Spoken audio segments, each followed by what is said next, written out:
This is amazing. I just want to soak this in for a minute. I stayed up a long time last night because I was trying to get my wife to help me write this speech, so y'all better laugh at the jokes. But show of hands, quick show of hands. Are there any writers or authors or storytellers, maybe some songwriters in here? Show of hands.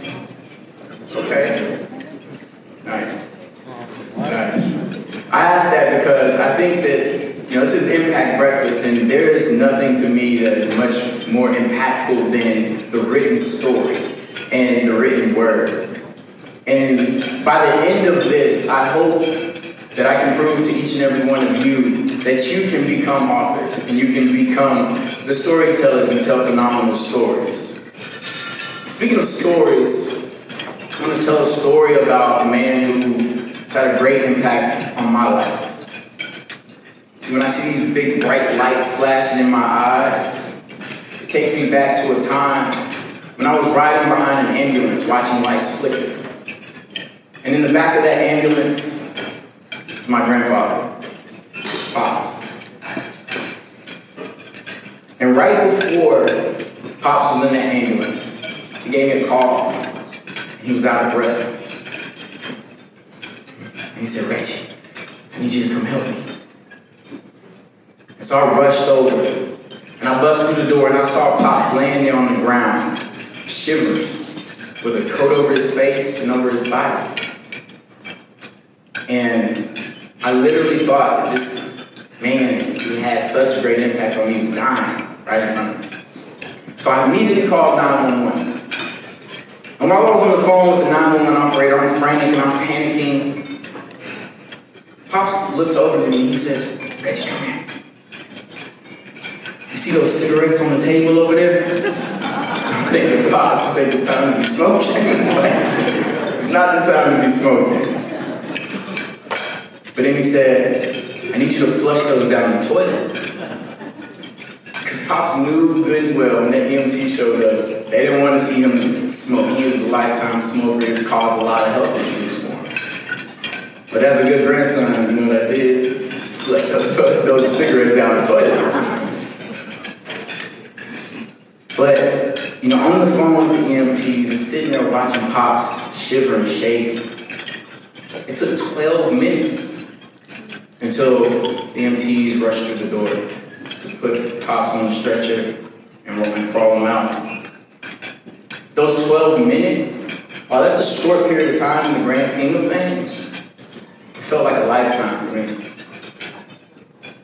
And during the drive behind the ambulance where I saw these big bright lights flashing in my face, I started to recount life and play back my life.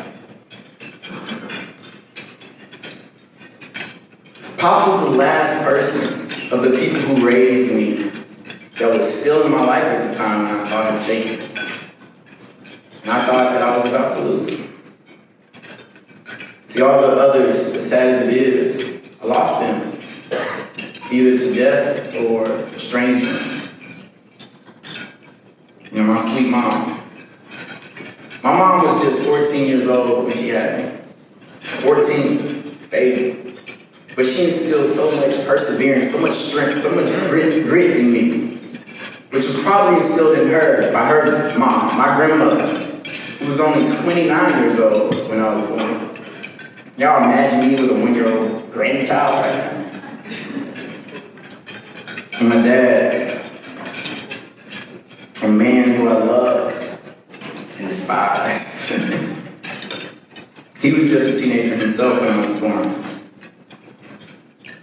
Part of the reason I despise him is because he spent most of my formative years behind bars in prison. And I'm sure you can understand what kind of challenges that presents for a young man coming of age. And then there's Granny. You gotta read the book to know about Granny. I can't give it away. But just know that Granny was my rock. And I'm sure you'll get that from the book. Instead of living my story, I'm living my life to create a better story. See, my story suggests that I will repeat the cycle. My story suggests that I would have a life of poverty, crime, and violence. My story suggests that I would be a teenage parent and a dropout, like my parents. My story suggests that I'd be a gang member, a drug dealer, like my father. My story suggests that I spend time in prison. Instead of living my story, I'm living my life to create a better story. So my life has been completely different from that. My life is that of a first generation college student and graduate with a master's degree from Vanderbilt University in Virginia.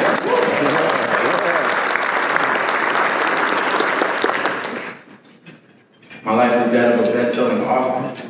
A story about my life. A story about living with PTSD and overcoming it. My life is that of a keynote speaker at the Goodwill Impact Breakfast.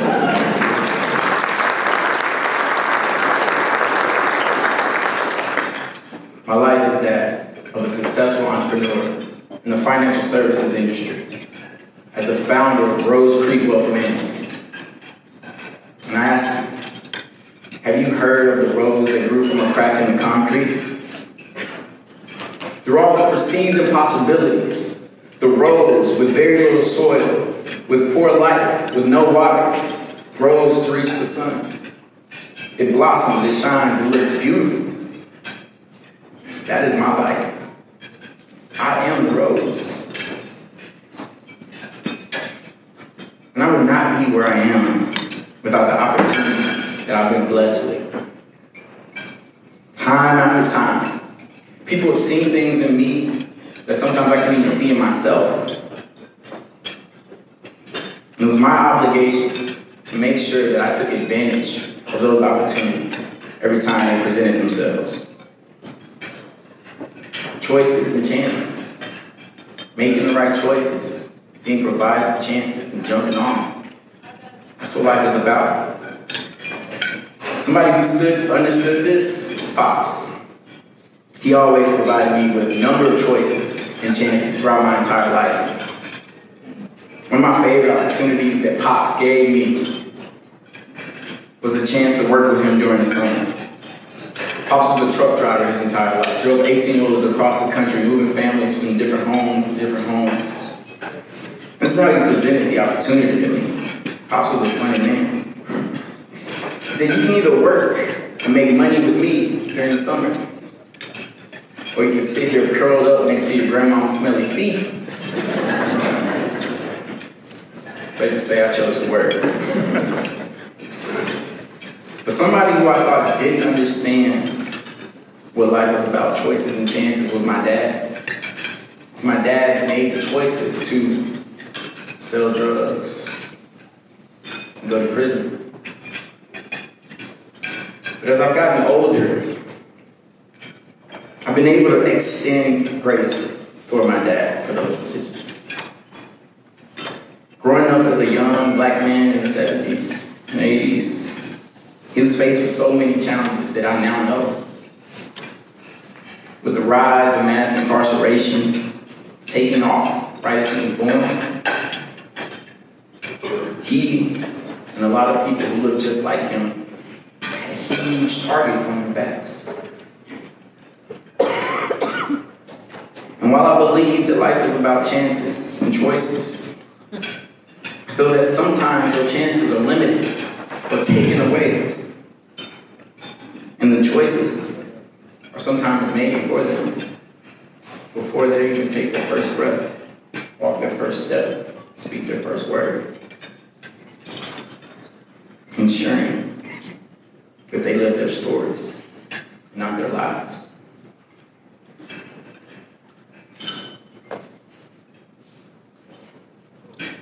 But you know, the work that Goodwill does, it's all about changing lives, by providing chances and opportunities for people to make choices that better their lives forever. When you donate a shirt, $1, or just spread the word about Goodwill, you're providing job opportunities for not just people here in our community, but people all around the world. I was fortunate enough to take a tour of a facility here. And on that tour, I saw where one large U.S. t-shirt, we got some big shirts here compared to other countries. One t-shirt can be shipped to a different country, where it's been cut in half to be turned into 2 shirts. So you employed a seamstress or a tailor. And then that tailor gives that shirt to a shopkeeper, who then sells it to kids who probably didn't have a shirt on their back before. That's the power of those donations that you take down to Goodwill. All over the world. Can we give it up for Goodwill?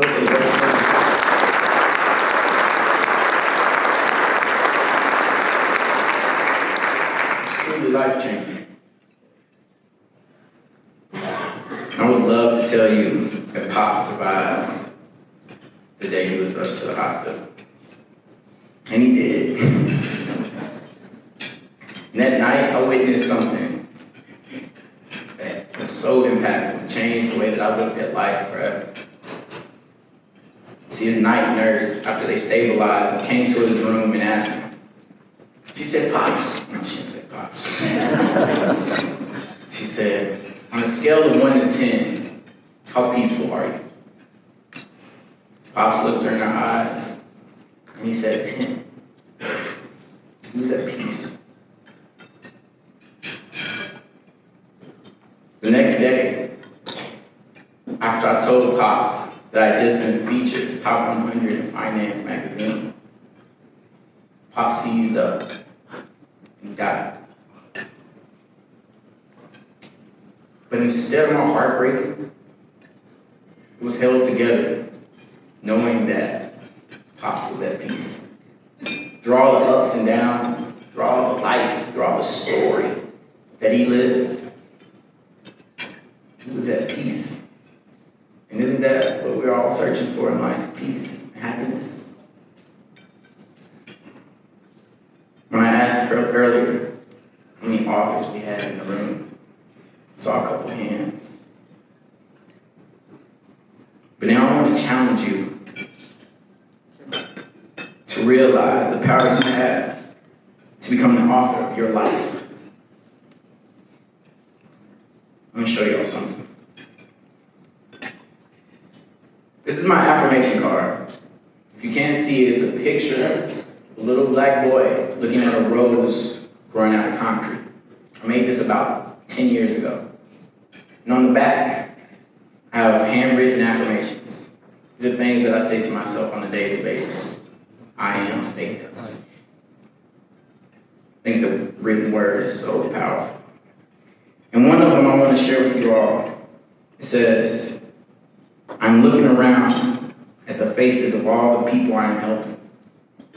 And I'm thrilled to know that I'm making a positive impact on their lives." I'm living that right now. 10 years ago. Remember, you can live your story, or you can live your life to create a better story. Perhaps your story is similar to mine, but your life is that of making choices that take advantage of the chances that you're presented so that you live the best life that you can live. And maybe your life is nothing, maybe your story is nothing like mine. And in that case, may you make choices and provide chances to create real change and impact the world in a great way.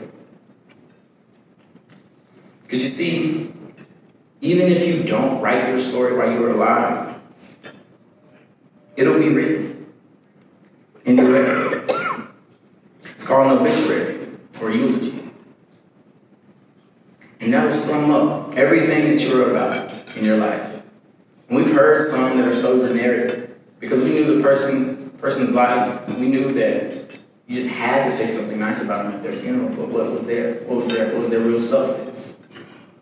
Be a person that when people talk about you after you're gone, that it's full of stuff. Millions of pages, millions of people want to speak on your behalf. That's your legacy. And maybe one day, if you're lucky, your grandson will be on stage telling people how special you were. Shout out to Pops.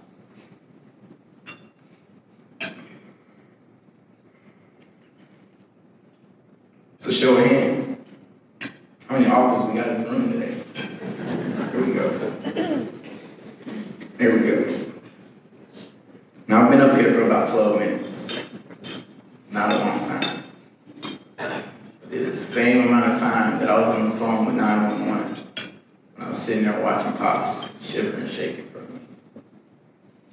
And while that moment felt like a lifetime to me, I hope this didn't feel like a lifetime. But I hope some of the words that I spoke today, that my story and my life, whether it's something I said up here or something you read in a book or see, I hope it sticks with you for a lifetime. Be the author of your life. Live your life and see to it that the world is a better place because you're here.